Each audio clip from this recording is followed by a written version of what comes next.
que eu faço agora não podes compreender, todavia o compreenderás mais tarde. João 13, verso 7. Meus amigos, o Deus invisível age como tal. Mesmo em meio a todos os símbolos visíveis e aceitáveis que Ele dá da sua presença, assim como Ele está dando a nós nesta ocasião, em meio aos seus caminhos e obras que são vistos e sentidos, ainda assim seu caminho é invisível, insondável e misterioso. Como sabemos pouco sobre o Senhor, o que é dito da sua presença e ausência, ou de sua ida e vinda, às vezes pode ser dito também de seus atos. Sua aproximação uma vez foi secreta para Jacó. Por isso Jacó declarou: na verdade, o Senhor está neste lugar e eu não sabia. Seu afastamento de Sansão foi oculto a esse juiz de Israel. Portanto é dito, ele não sabia ainda que já o Senhor se tinha retirado dele. E o que é dito, portanto, de sua vinda e ida pode ser dito de seu ato, e talvez de seus atos entre nós agora, nesta ocasião. O que eu faço não sabes agora, vocês irão compreender depois. Temos aqui nesse capítulo de João 13 a notável história de nosso Senhor Jesus lavando os pés dos seus discípulos enquanto ceava com eles. Foi grande condescendência cear com eles e ainda maior lavar os seus pés. Até onde Cristo se rebaixa para as necessidades do seu povo é incrível.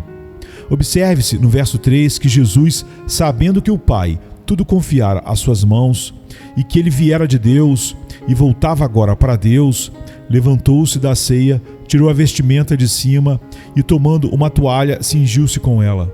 Depois deitou água na bacia e passou a lavar os pés dos discípulos. Verso 4 e 5.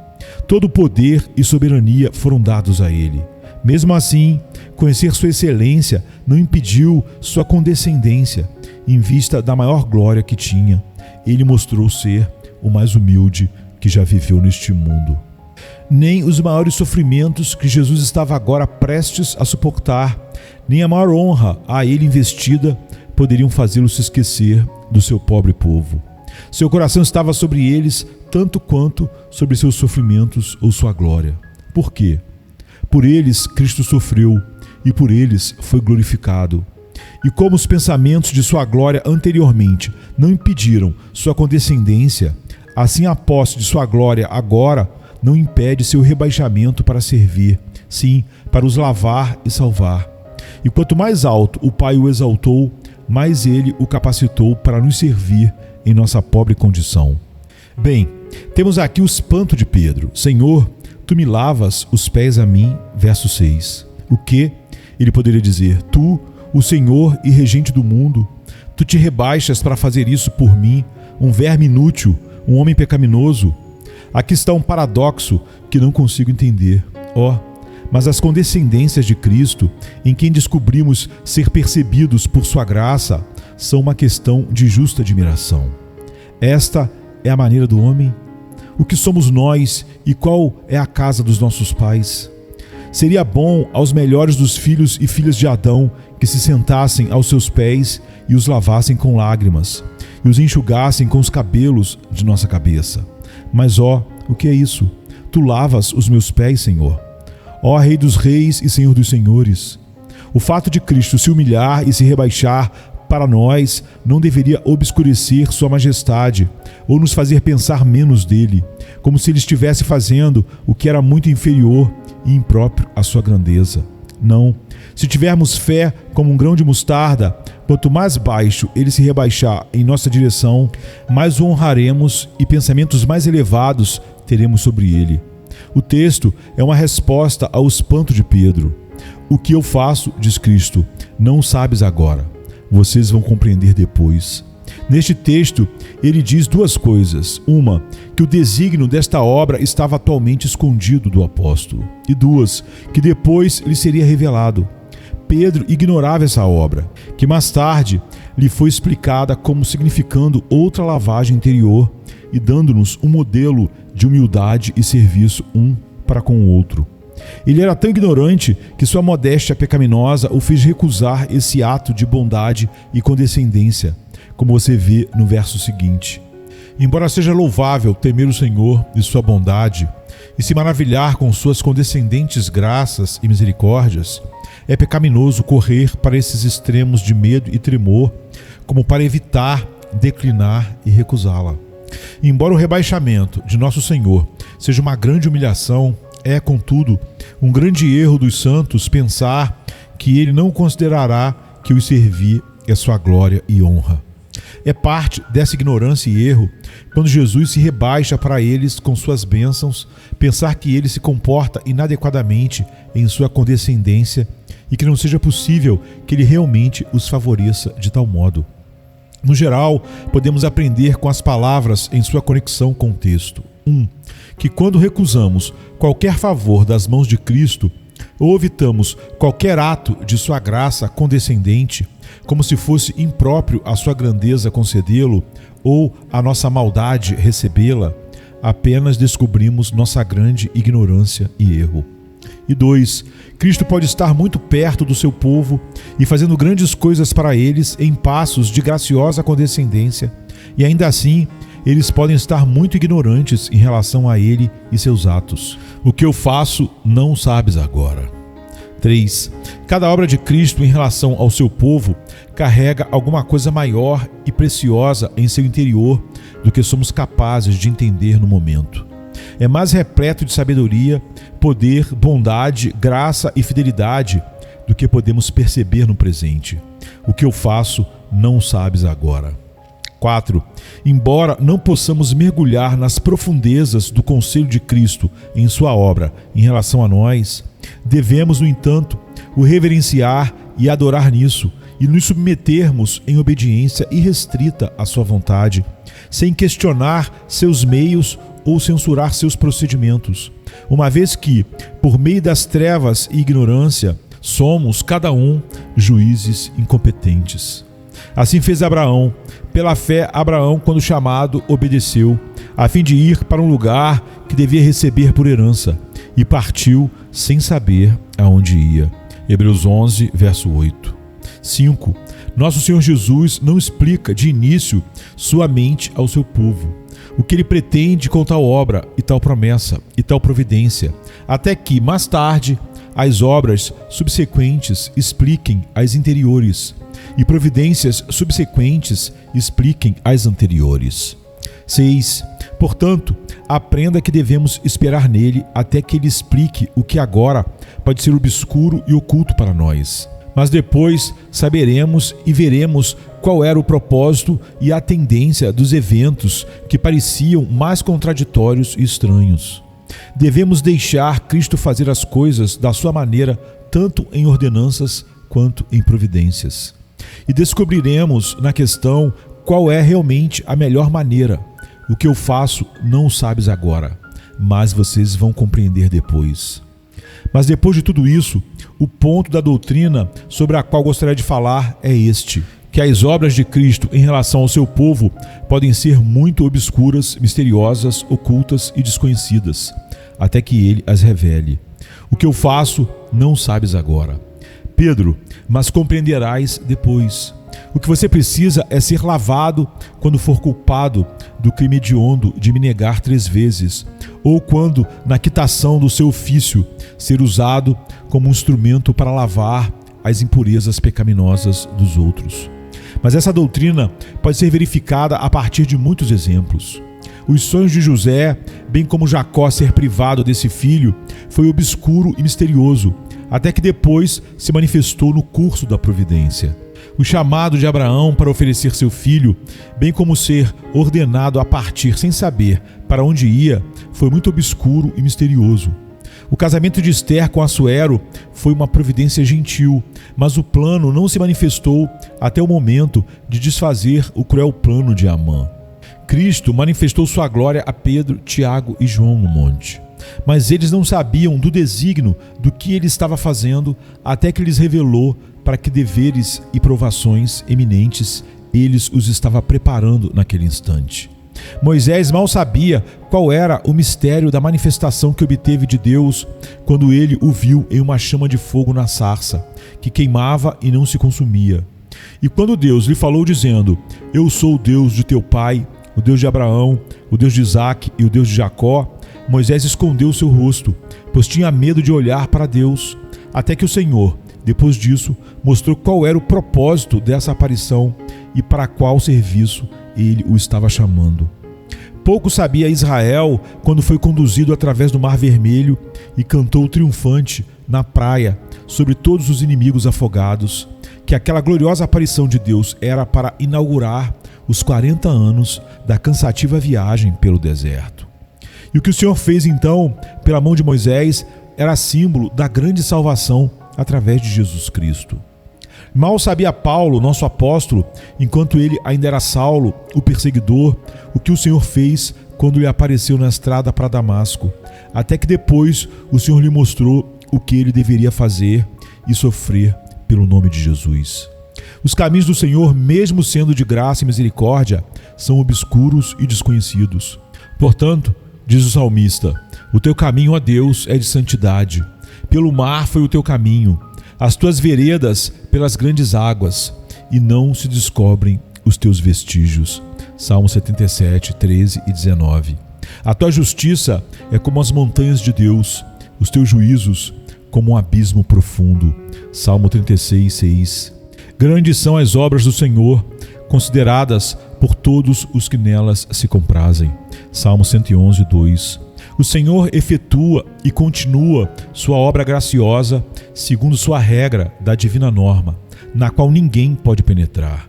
Do mesmo modo que grandes políticos realizam seus projetos de forma que os espectadores comuns não podem entender, assim, muito mais a infinita sabedoria age, por assim dizer, através de uma estratagema sagrada e majestosa, e realiza sua obra na escuridão, de forma muito oculta e desconhecida para nós, pois nuvens e escuridão o rodeiam.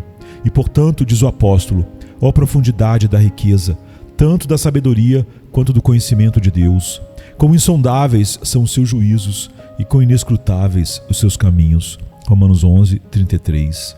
O que quer que Deus lhe tenha feito ou dito nessa ocasião, não pense que você é sábio o suficiente agora, ou que sabe tudo o que ele tem feito ou planejado através dessa obra. O que eu faço, não sabes agora, vocês compreenderão depois. Devemos falar de algumas dessas coisas que o Senhor faz para o seu povo, que são obscuras, misteriosas, ocultas e desconhecidas. Aqui podemos, para vê-lo de forma mais distinta, mencionar alguns passos comuns do seu trato com o seu povo, que por um longo tempo pode ser obscuro e desconhecido para eles, tais como o que ele faz em relação ao seu estado exterior no mundo.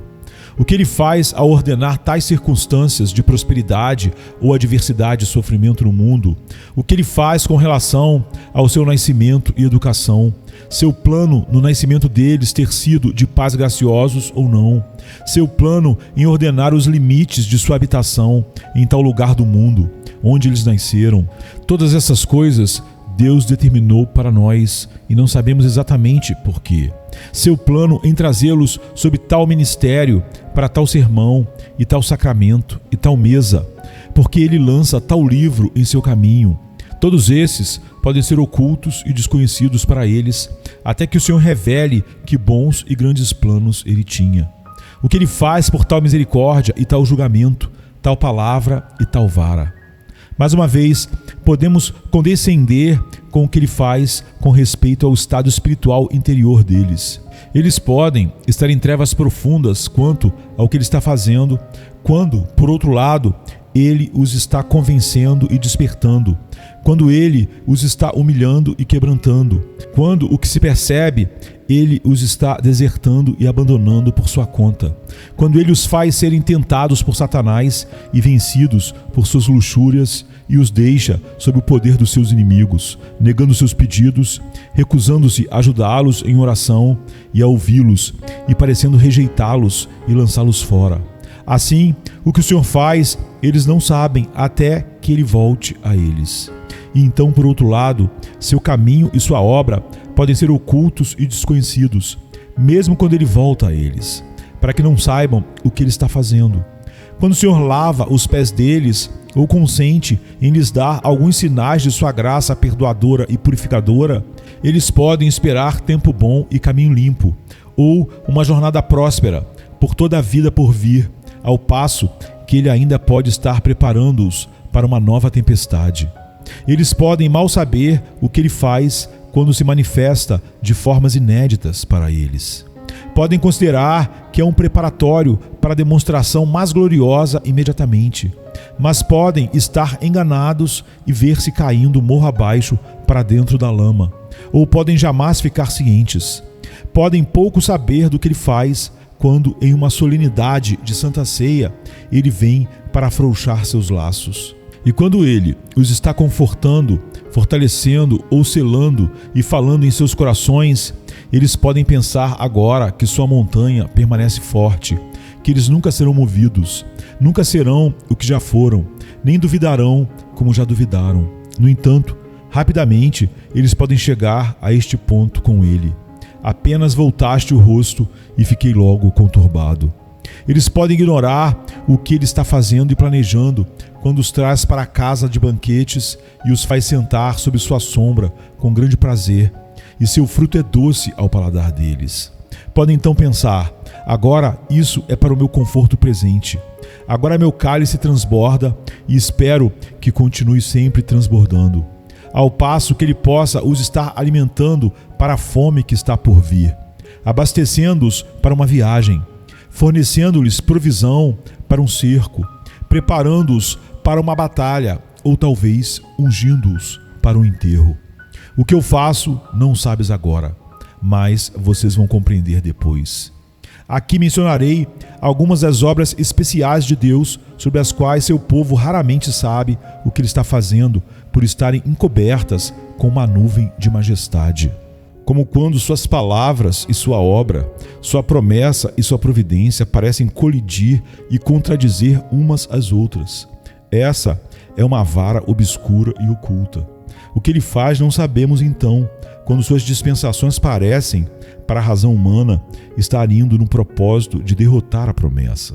Não podemos ver através da nuvem sem olhos de águias da fé, nem penetrar nas profundezas da sua sabedoria infinita. Assim Moisés foi enviado para libertar Israel do Egito e contar-lhes as boas novas de que agora o Senhor os libertaria da sua escravidão. Mas veja que a escravidão deles aumentou. Ela foi dobrada. Eles estão cheios de angústia, como diz Êxodo 5:21. Nem mesmo Moisés podia ver muito bem através dessa nuvem escura e, portanto, reclama a Deus sobre ela, nos versos 22 e 23. Quando coisas assim atingem a igreja do Senhor ou um filho de Deus, aqui está uma promessa. Mas onde está a realização quando exatamente o contrário se manifesta e começa a acontecer? Então devemos meditar em sua palavra. O que eu faço não sabes agora, mas depois irás compreender. Em segundo lugar, quando seus atos e dispensações são tão obscuros e ininteligíveis que seu povo não sabe se estes declaram misericórdia ou ira. Assim foi com Jó, quando ele disse: faz-me saber por que contendes comigo, em Jó 10:2, dando a entender o quão completamente ele desconhecia o que o Senhor pretendia com aquela estranha dispensação. Nesse caso, ele está dizendo: o que eu faço agora não sabes, mas compreenderás depois. Em terceiro lugar, quando o Senhor vem com a salvação de uma forma surpreendente ou enquanto seu povo está completamente inapto para ela, assim como em Isaías 17. Por causa da indignidade da tua cobiça, eu me indignei e feri o povo. Escondi a face e indignei-me, mas rebelde seguiu ele o caminho de sua escolha. Verso 17. E mais, tenho visto os seus caminhos e o sarei. Também o guiarei e lhe tornarei a dar consolação, a saber, aos que dele choram. Verso 18. O que é isso? Ele se revelará um Deus de amor para mim, enquanto tem me mostrado um diabo de inimizade contra ele. Ou quando ele os surpreende com uma misericórdia pela qual eles nunca esperaram. Assim como Israel, quando o Senhor os tirou do seu cativeiro. Era como aqueles que sonham, eles dizem. Como quem sonha, ficamos nós. Sua imponente marcha, assim, está tão oculta dos olhos deles, que o que ele faz, eles não entendem, eles não sabem.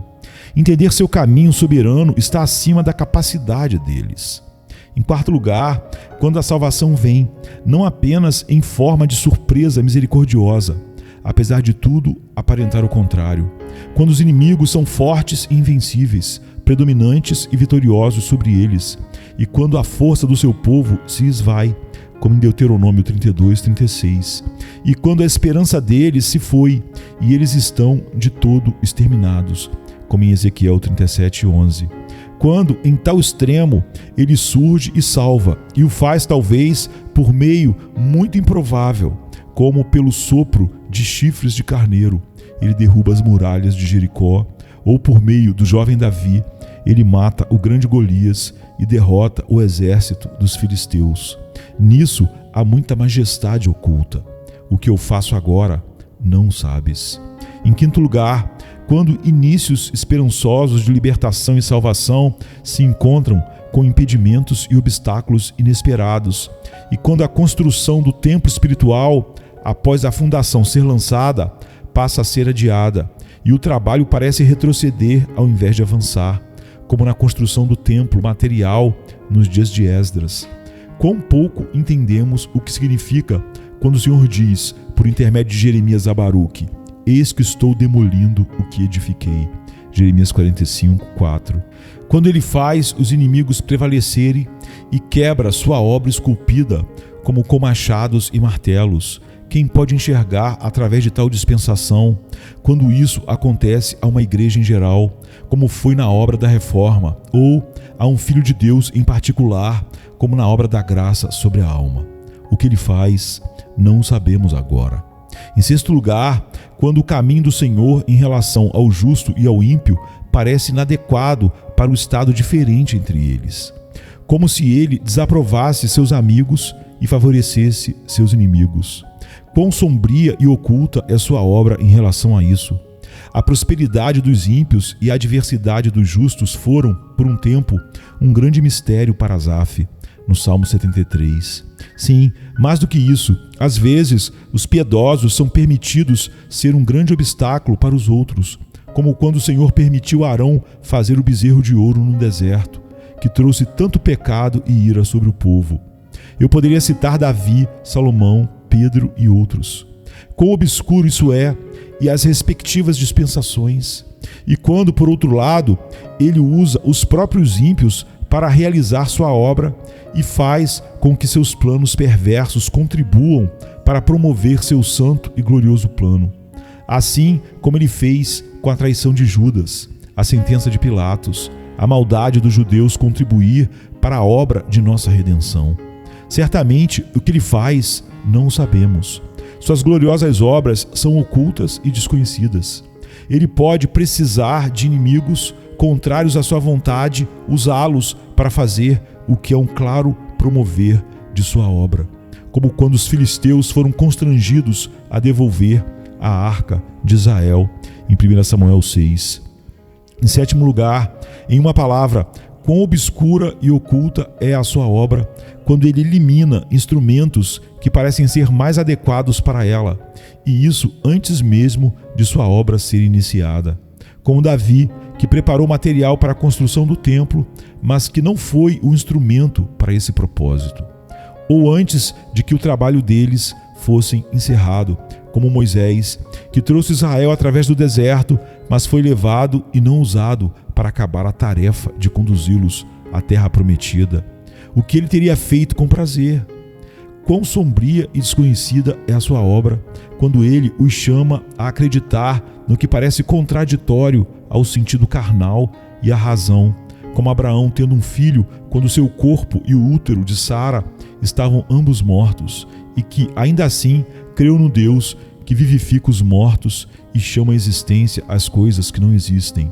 Ou quando ele os chama a fazer o que parece ser expressamente contrário à sua própria vontade revelada, como quando Abraão foi chamado a sacrificar seu filho.